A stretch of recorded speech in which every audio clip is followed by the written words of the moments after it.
What's up, guys? MegaFonzie here with Flash Blysk, IEM Singapore Day 2.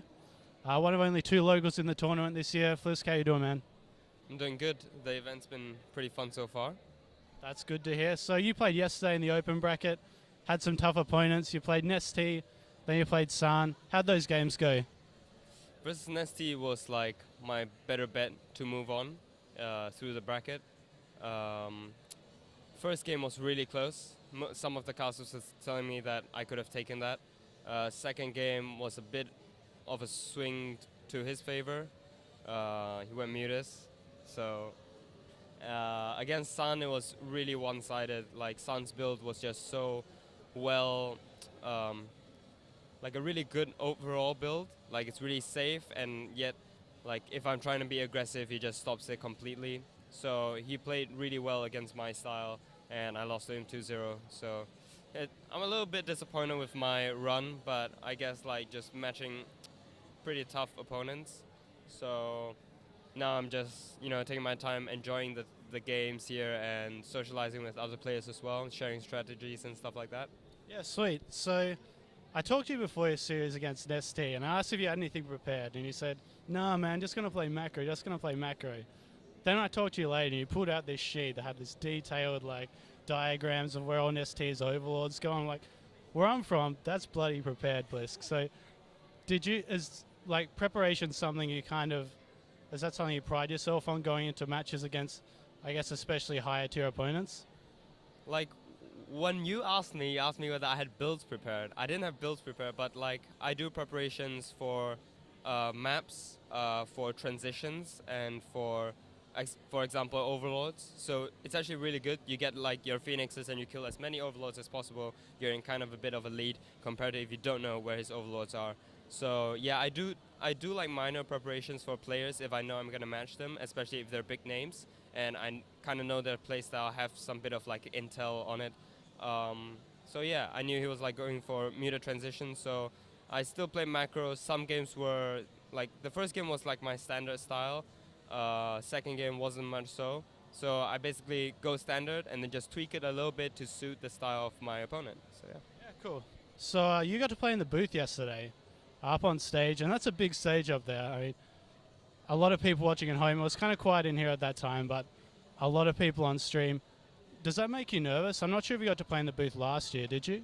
No, there wasn't booths last year. There was like a huge table. I played on the table once last year.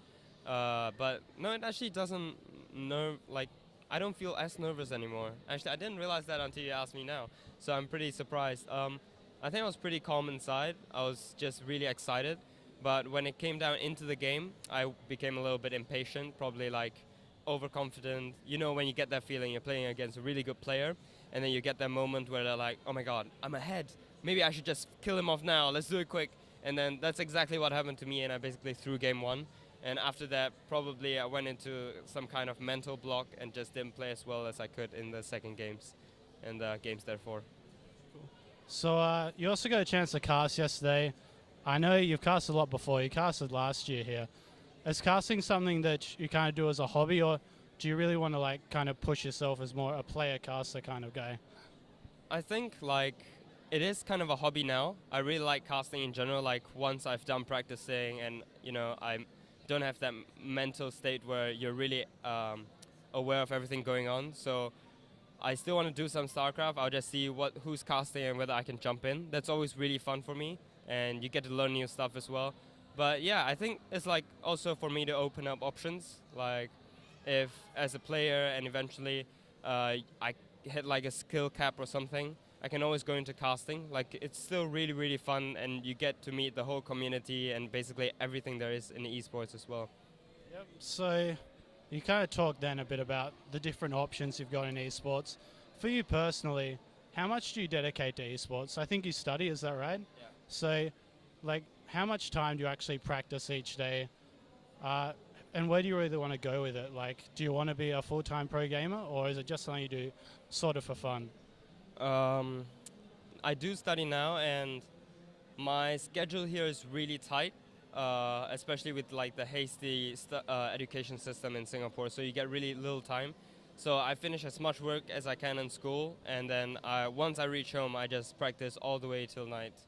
Um, and yeah, I spent a lot of time on StarCraft actually, but like my mom's always been telling me, treat it as a hobby and stuff. But I actually really want to go into it, like whether it is a full-time pro gamer or just like esports events or casters and stuff. I think either one is really good for me. I just really like the community as a whole, and esports is just really, really fun for me. Cool. So next year we got new changes in WCS. We got 2 spots for C players. Are you going to be aiming to kind of push into that WCS system next year, or do you think you got a bit of a ways to go? Because there's obviously a lot of really good players from Australia still, New Zealand. So, do you think you can maybe push for one of those spots? There's 3 seasons, so that's potentially 6 spots up for grabs. I actually think I have a good chance to get those spots. I think now, especially with quite a few Protoss players rising up, I think I'm one of the few which is also reaching that top few C players. So yeah, I've also been talking to a lot of pros recently, so I share a lot of strategies with them and discuss. So my skill is slowly getting higher and higher. I just have to hit like a holiday where I can hit full stride with practice, and definitely from then on I should be able to win like C tournaments, C Masters Cups, or those 2 really good C spots for WCS. Awesome, man. So I think that'll probably do it for our interview today. Any shout-outs you want to do? I know you got some sponsors on your shirt. Yeah, I want to shout out to my sponsors, CM Storm and Gunners, and Zappy Games as well. Shout out to my manager, Terrence, my friends, and yeah, that'll be it. Thank you very much. Thank you very much for the interview. Thanks, Blysk. It was a pleasure. Have a fun rest of your weekend. Cheers.